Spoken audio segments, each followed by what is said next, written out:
This is the greatest kept secret in all of the world. Yeah. In Germany. I'm just here to help soldiers. And this gold mine has landed on my fucking footsteps. I found basketball is Bigfoot. Yeah. Yeah. Found basketball is Bigfoot. What are we talking about? Exactly.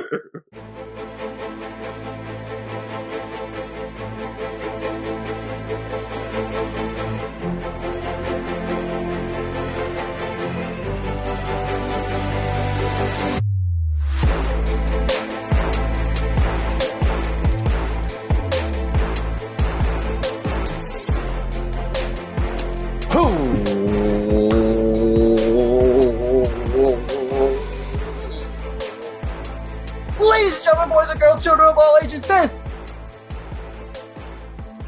is Apex Greatness. I am your host, Russell Broderick. This way!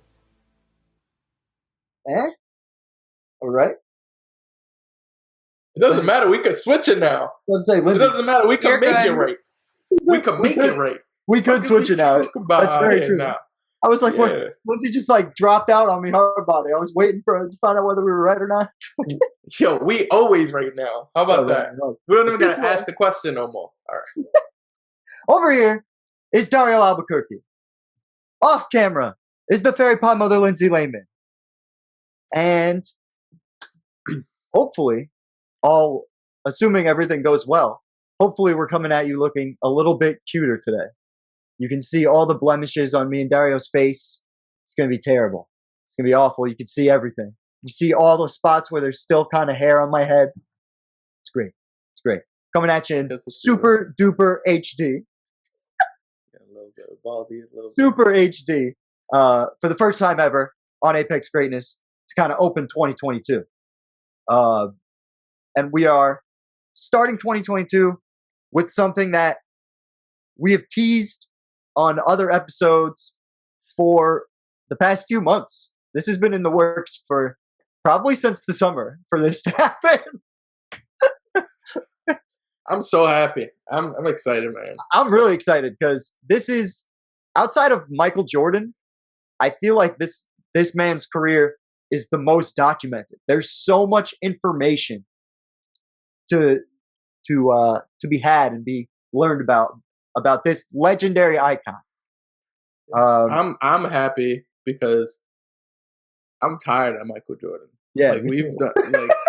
Like I don't know if the audience is tired of Michael Jordan. You guys are probably not, but we've been talking about him literally since June? Probably, definitely when it was much warmer than it is right now. So much, man. I'm like so happy to talk about the Diesel.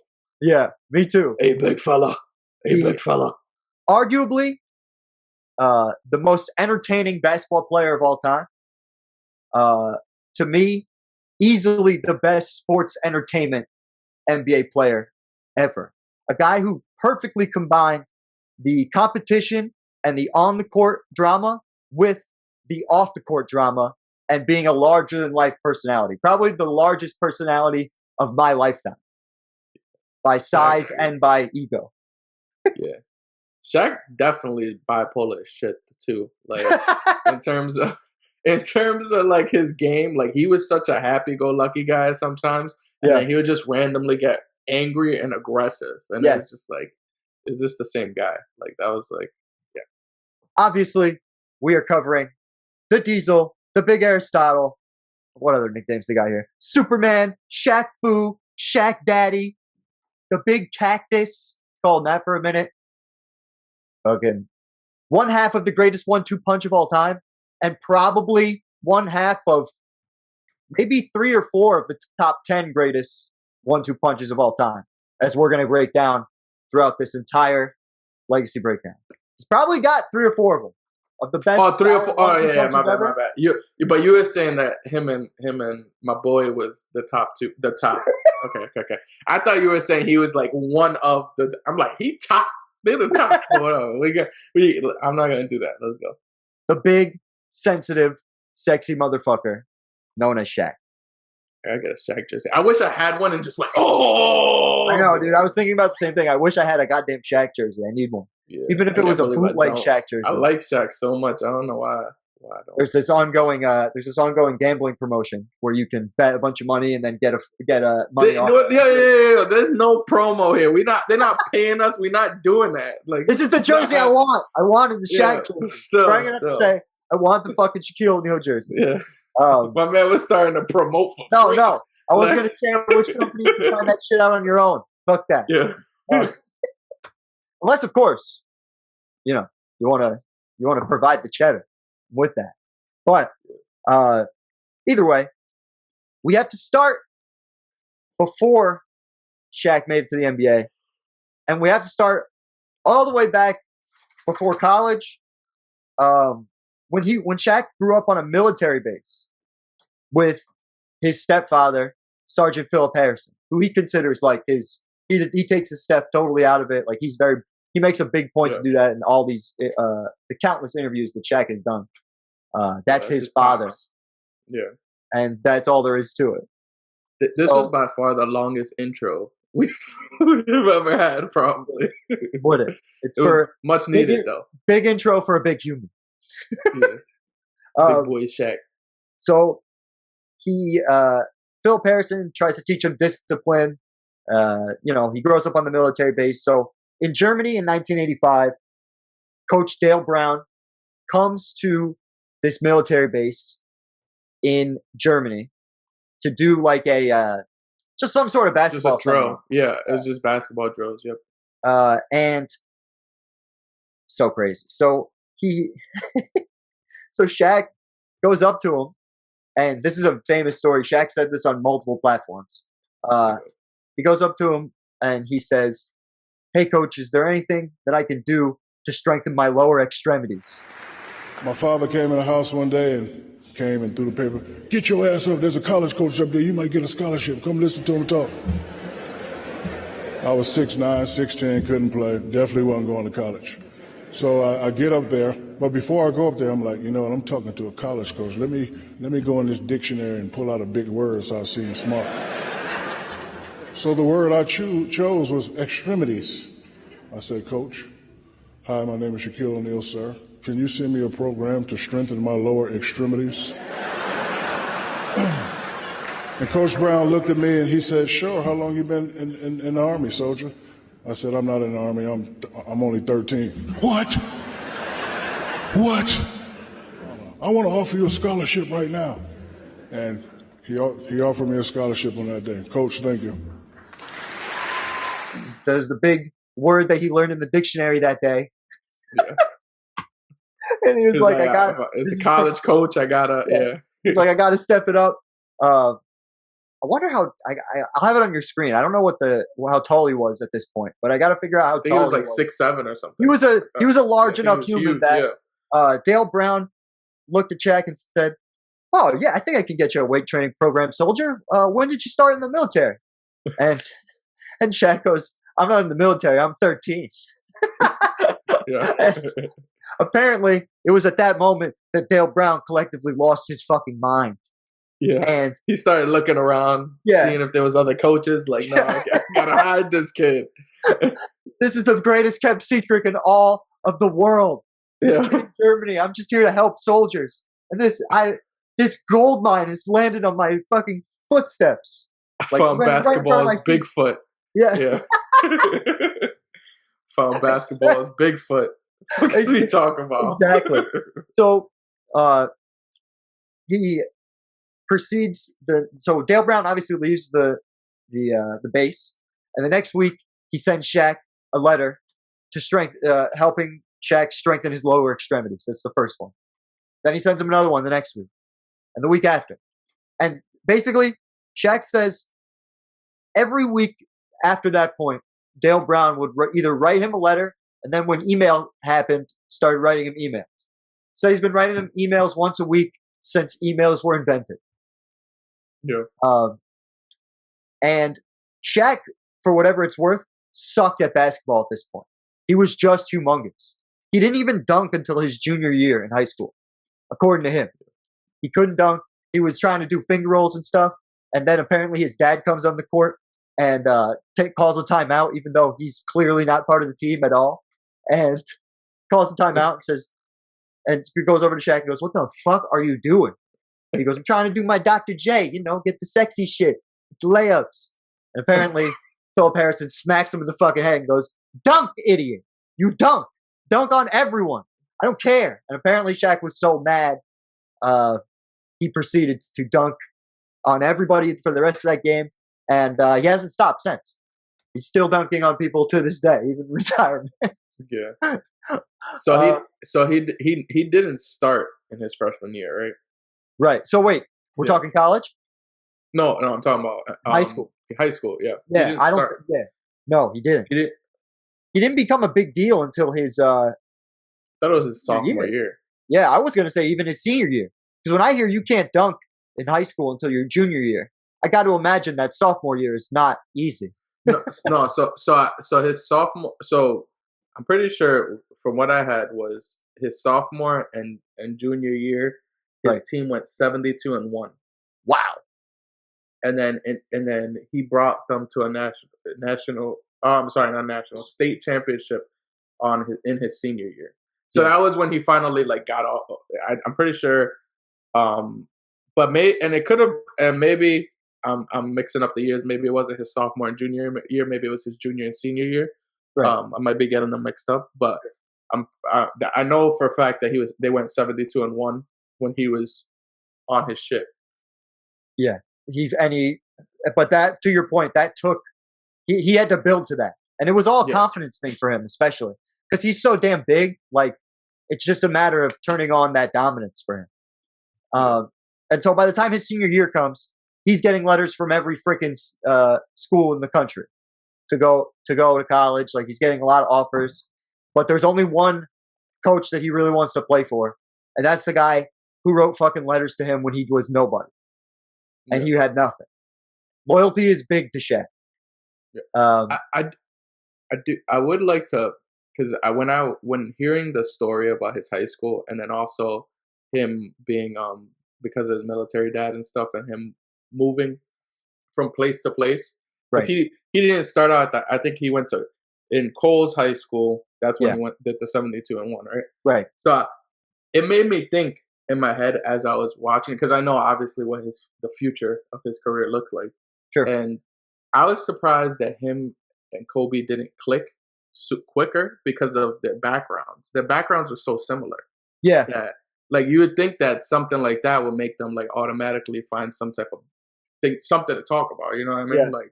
And usually make it click a little better. But I don't know. I just found that interesting. That's very true. Both lived overseas at an early age. Mm-hmm. And both were place to place, traveled. And, yeah.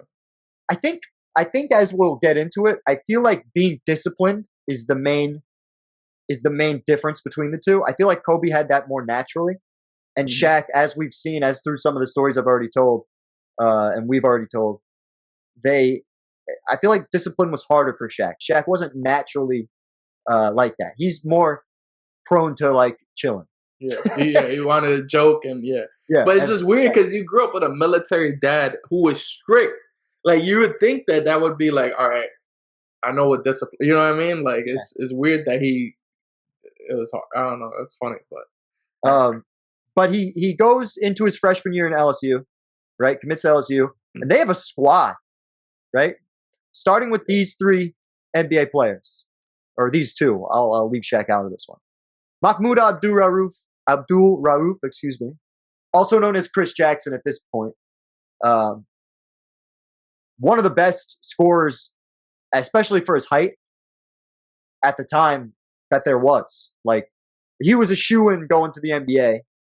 Yeah. And even to this day, in the big three, that dude's still giving buckets. That guy can play. I know he had there was controversy over his religious status and when he changed his name.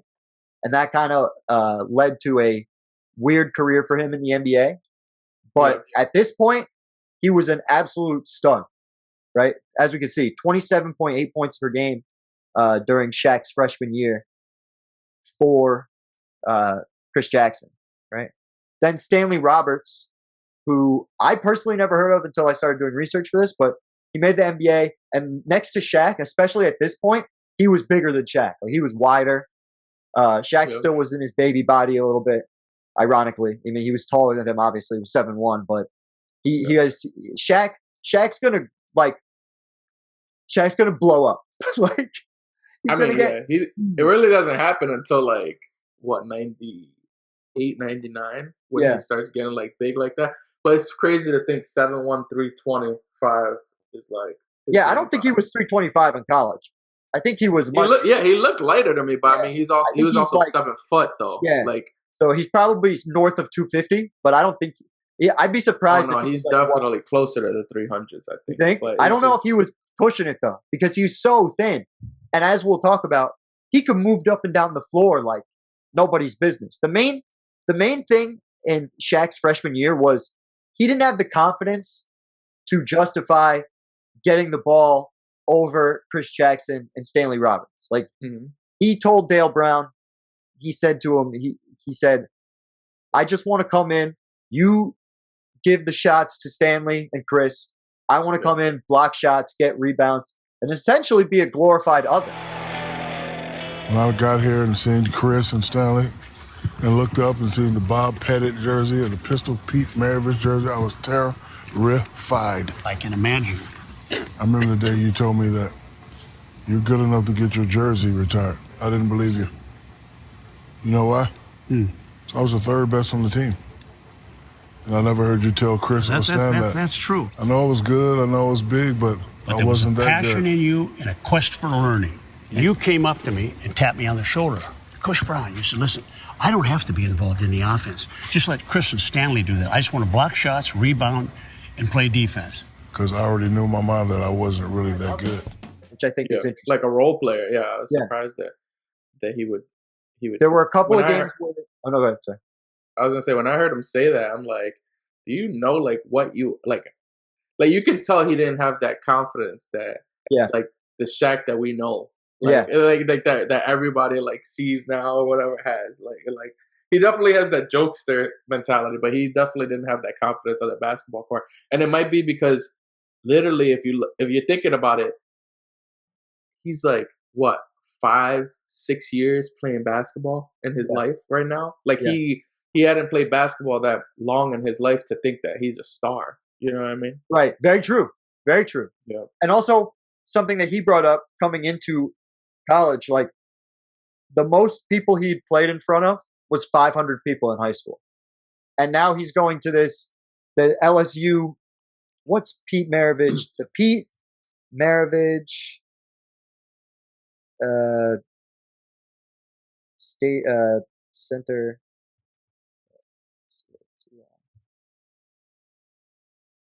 Now he's going in front of almost 15,000 people. It's a huge change for him. And I'm sure there was a lot of like, he was looking at these people that he'd seen on TV and was like intimidated. You know what I mean? Yeah.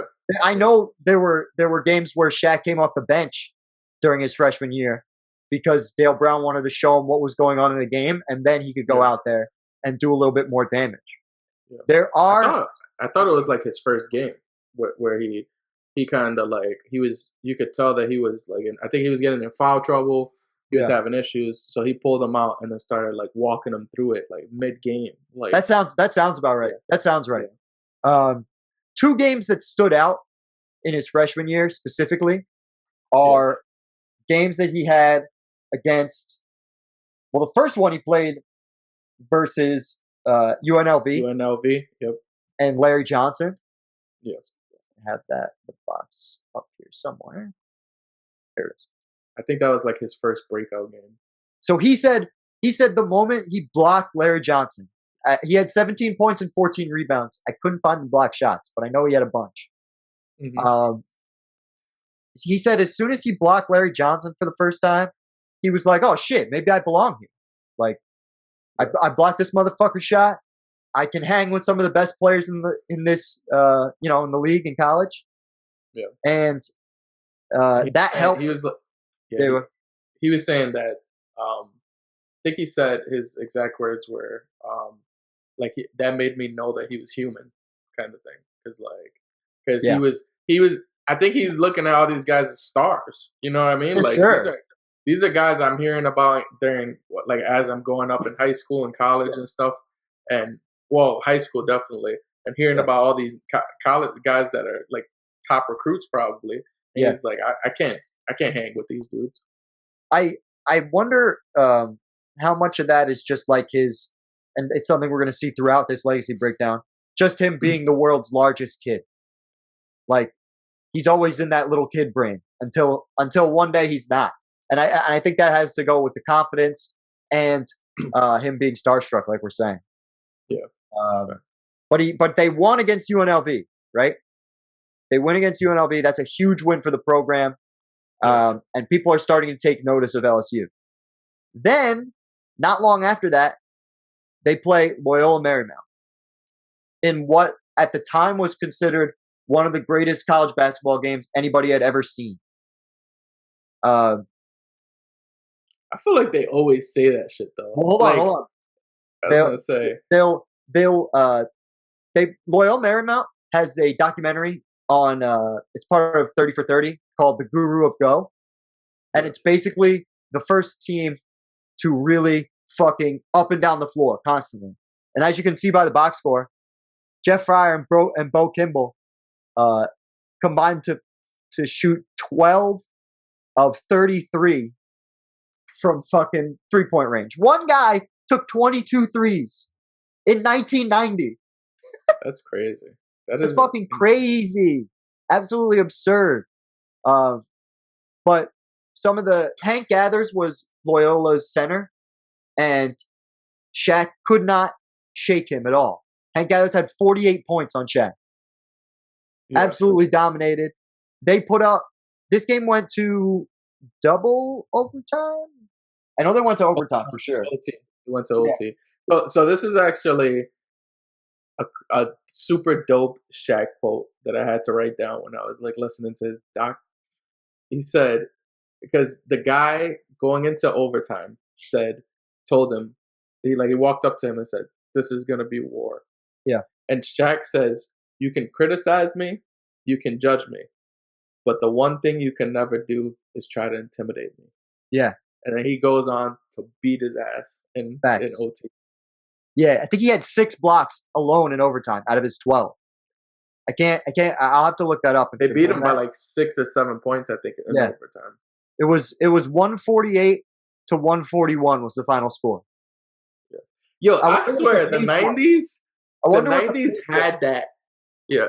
The 90s had that like epic shit, like the Jordan with the bat, the freaking Shaq saying that, like that shit, like that. Like it was like epicness in the 90s. That's why there's so much nostalgia, and everybody thinks the 90s is the greatest thing ever. That's true, and that's another thing I was going to mention about Shaq, and why I said to start this that he might be the most entertaining basketball player of all time, because as we're going to see, he keeps getting put in these situations with a storyline, with like either a storyline or like something besides the game going on. Like the game within the game is big for Shaq. Yeah. You know what I mean? Yeah. And all of these games, he's got a story for each one, and it's documented. And we're going to try to get through as many of these stories as we can. So that's his. And that's the great part about these legacy breakdowns is very true. Like I like those going into a season and being able to tell little stories about that season. That's not just a normal, oh, this is what happens. He averaged this and that. Yeah. Like there's extra stuff to a season that happens that you go through like while watching as a fan, and you remember a lot of these things if you were like in the moment. Like we've gotten a bunch of comments already where someone is like saying, when I was there and this was happening at this time, and it's like dope to hear like that, because it's like things that you don't know 20, 30 years later, like you don't remember. Like the context is super important, and it makes a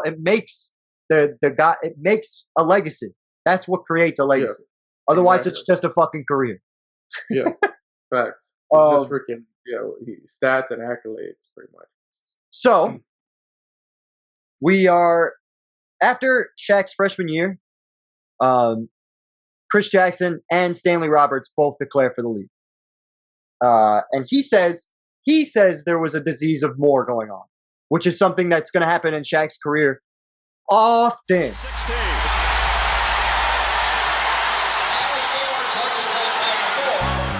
We had the JFP syndrome on our team, jockeying for position. Chris was the man. Stan wanted to be the man. I wanted to be the man. Everybody wanted to get theirs, and I think it cost us. This is the first time we're hearing it, but we're gonna hear it a bunch more after this. Egos in the locker room. Chris Jackson thought it was his team. Stanley Roberts thought it was his team, and now Shaq, coming into his sophomore year, developing more confidence, thinks it's his team, right? So Stanley Roberts apparently flunks out of LSU, but I know obviously he made the league. But Chris Jackson declares, right? So now it's just Shaq's team going into the next year, and there's no doubt who the man is. And he takes a major step up in stats. Goes from, let's see if I can get it on time right next to each other. He goes from 13-12 to 27-14 with 5 blocks a game. Absurd. And this year he gets Player of the Year honors. So he's definitely like top of the college basketball at this time. I think it's between him and Christian Laettner at this time, who we're gonna run into for the first time this year. Yeah, AP Player of the Year in 90-91. He wins a lot of accolades in 90-91. Yeah, All SEC, Rupp Trophy. I don't know college basketball enough to know what the fuck. No, I don't know them either. So, but that's when he gets, like, you know, he's a consensus All-American, and just a couple of the games that stand out. So LSU versus Arizona on December 8th of this year. This is the famous Dick Vitale game, and by that I mean Dick Vitale was a big impact person in Shaq's brain. Like, he believed that if Dick Vitale said he was ready for the league, then that was it. Then he could 100% be the number 1 pick, and that's where his confidence would come from. So apparently before this Arizona game, Dick Vitale goes into the locker room, meets Shaq, and he goes, "Hey, I just want you to know I think you're a fabulous player. Don't worry about tonight. They got a lot of tough guys out there. You know, you might not win this game. It's all right." And Shaq, as we kind of know from later moments in his career, got sensitive. I know how shocking that might be, but he was very sensitive to those comments. Why is that considered sensitive for him, but not like? But like with Jordan, we consider that as like you can't tell him something like that because Shaq says he's sensitive. This is how he took it personal though. Like to me, he just took that personal. I think it's sensitivity for both of them. Okay, I'm cool with that as long as we like keeping it the same. Because I'm like, there's no way that like we could look at. To me, that you just gave him a challenge. Like you saying, oh, you think I can't like F with these guys, so I'm just gonna look at that. I didn't curse that time. I control myself. Shaq goes at that point a college high, like most he's ever had in college. 29 points, 14 rebounds, 6 blocks, and LSU beat Arizona. And Shaq said, quote, "I tried to dominate the game. I went out and played hard. I got into foul trouble as usual, but we played hard and we won as a team." Right? And this is the point where I didn't even realize this. Sorry. This is the point where Dale Brown brought in Kareem and Bill Walton to help Shaq in the post, which is pretty cool from a hook shot standpoint and a passing standpoint. His dad wasn't happy about it. Philip Harrison wasn't happy about it. So he was like, "Fuck that. Shaq's better than both of these bums." And then Dale Brown had to tell him off. But he told him, he was like, who's the coach? Like, who's the actual coach? Like, But it was funny because Shaq asked Dale if he put Dick Vitale up to that. Like, that's right. After the game. Yeah, and I thought that was like really funny because he like Shaq could have probably even been thinking that, like, oh, this is my coach, like, trying to tell me, like trying to get me amped for this game. Like, well, you amped me, like. But I think Shaq goes back after the game and watches it on TV, and he hears Dick Vitale giving him all this praise and being like, "Shaq, the #1 player in the country, baby!" That fucking guy. And that gives him major confidence that he's going to be the #1 pick in the 91 NBA draft, right? Yep.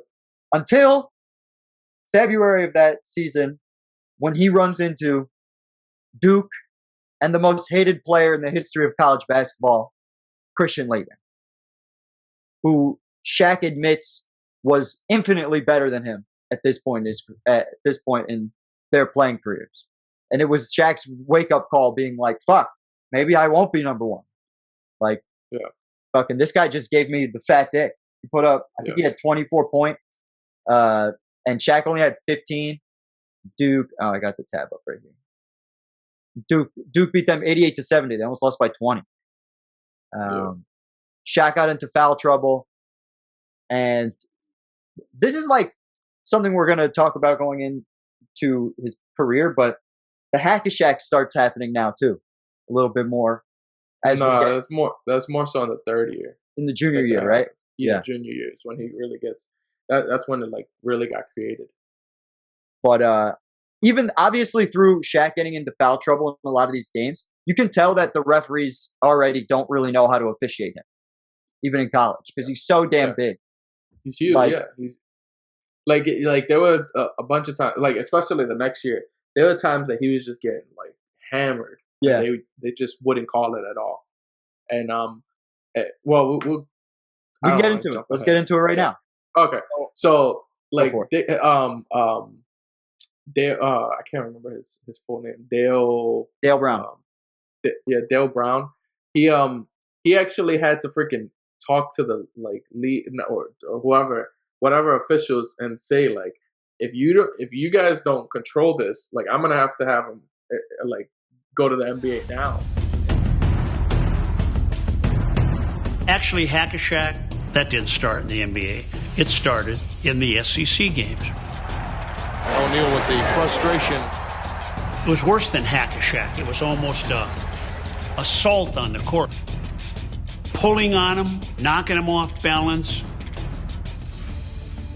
I called John Guthrie, who's now past head of the officials, and I told him, if you can't get this under control, I'm going to really advise him to go to the NBA. I'm not going to see his career end. You've got to clean it up. Because there's no point. There's no point in like putting him through this because they were like physically harming him and they weren't calling calls. That was insane to me. His thought process was, if he's going to get his ass beat like this, he should not do it for free here at LSU.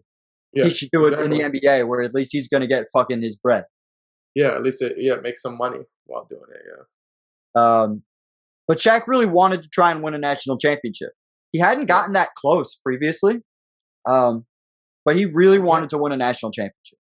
I wanted to say, I was shocked at how like much of a failure Shaq was in college. Like he was, like he pretty much didn't like. He just kept on. Like he couldn't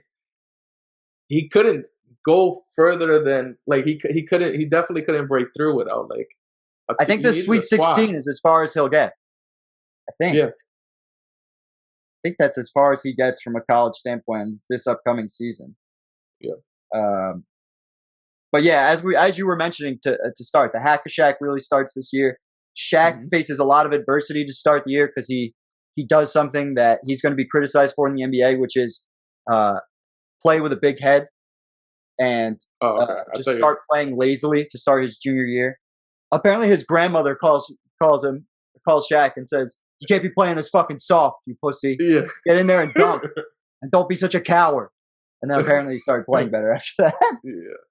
And it's funny because he says these things in press conferences. Like, yeah. Or like, he's like, yeah, my grandma called me, told me that I can't be so soft, so gotta play better. I think that's what made Shaq so media friendly to start his career. Like, he really was so honest to everybody in front of the cameras, or at least gave the perception that he was super honest. And like I was saying, he always has a story.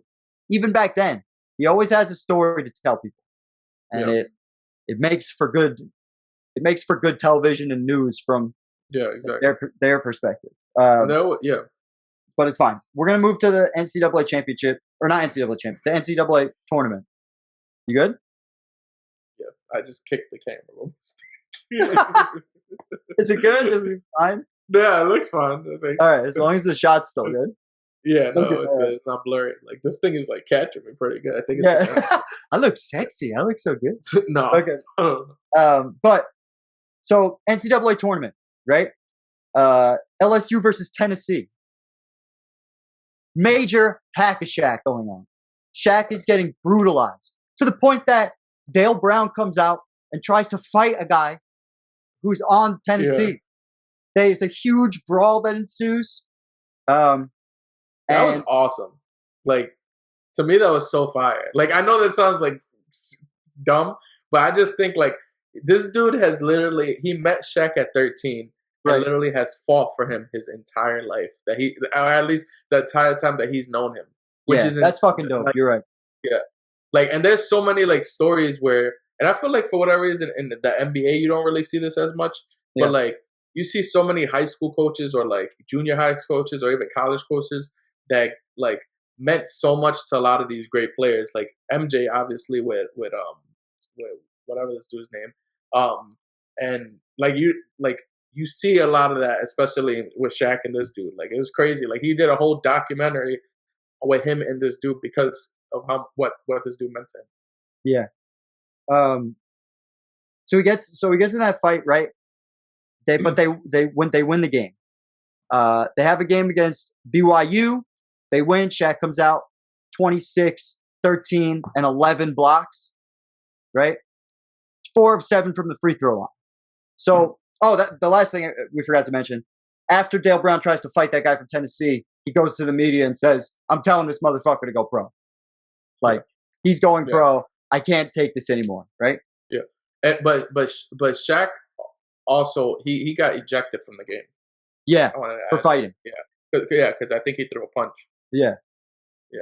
Or a fucking mallet if you're if you're a regular human. Or a sledgehammer if you want to go get it. I mean, show you what it looks like compared to Shaq's fist.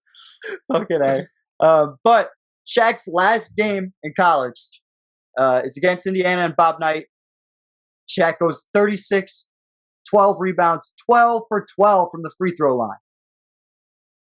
That it reminds me of like obviously this is a much lower scale, but like it's like when Giannis was called out for his free throws and then comes out in the finals and delivers that game 6 where he rapes everybody. Giannis is on a lower scale, or no? Shaq This is on a lower scale. Oh, okay, I was about to say, I'm like, wow, it's like okay, but it's that's what I thought of immediately. Like, the media comes out, gives him shit, and then he comes out 12 for 12 from the line, 36. And this is Shaq's adding on to his ego in his head where he says, "I make him when it matters." Like, yeah, facts. Very fucking true. I didn't even think about that. But they meet after that game, and Dale Brown and Shaq meet, and they talk about going pro, and that is what sends Shaq heading towards the NBA. Right? Yeah. Shaq was surprised that he told him to go pro, but it really didn't. It didn't make sense for him to stay. Like, especially not with the Hack-A-Shaqs. It goes back to what we were saying. Like, if you're gonna get beat the fuck out of like that, get paid for it. Like, can't stay in college living off government cheese. Like, it's not happening. Yeah, fuck that. And I'm surprised that like it took the NBA so many years after to implement the Hack-A-Shaq. I feel like it was more of a like pride thing. Like, and also maybe they didn't look at him as unstoppable. Like, cause he really wasn't like, he was great obviously, but he wasn't unstoppable in the NBA until that 2000 season. So, we'll get into that because I don't know if I agree, but we'll get into that. The main thing I'll say about that is he went to David Stern within the first 5 years of his career. I don't remember exactly when, but he went to David Stern and basically did what Dale Brown had to do for him in college. which is basically go to David Stern and be like, I can't keep getting my ass beat like this. I'm the only person that gets treated this way in the league. Like this has to be more fair. And basically David Stern said to him, if I change the rules for you, I'll be setting a bad precedent going forward. Like he didn't want to change the rules for one guy and leave it. This is what he said. I'm just telling you what he said. Fucking, and that was. Can I quote somebody who a lot of people seem to love nowadays? Mm. In the famous words of Will Chamberlain, they changed the fucking game for Michael Jordan. Yeah, and they made it harder on him. But that's very similar. Will and Shaq obviously parallel a lot. Yeah, no, I agree 100%. Really, it's amazing how long Shaq was seen as a quote unquote good guy or a babyface by the media, because Will was vilified for very similar things at a much earlier age. Like they were beating the fuck out of Will, and everyone was like, "Yeah, good, beat the shit out of that big fuck." Yeah. Fuck but him. the only thing is Shaq is because of the way Shaq treated the media. If you treat the media well, like it goes back to Giannis again. Like Giannis, it took him what 7 years before the media really started killing him. Yeah, because of how he was with them. Like it was until like I think it was that one playoffs where he gave them some attitude after losing. Yeah, that's when they kind of started to flip on him. Like, so it happens to anybody who's. I guess then the difference between Giannis and Shaq and Will would be Shaq and Will got it immediately because they're so goddamn massive. They're such huge human beings physically that the casual human or the casual NBA fan goes, he's so big, he should dominate everybody. Look how much he's dunking and shitting on the competition. Like, and as we get into Shaq's rookie year, that's even going to get further discussed. Hey guys, if you like what you heard, be sure to check out our YouTube channel. Just type in Apex Greatness on YouTube to see everything we put out this year. From legacy breakdowns to current NBA and NFL content. We have over 150 videos to binge if you're that type of person, or just to listen to in your spare time. We have about 2 to 5 hours of new content every week. Check us out. Later.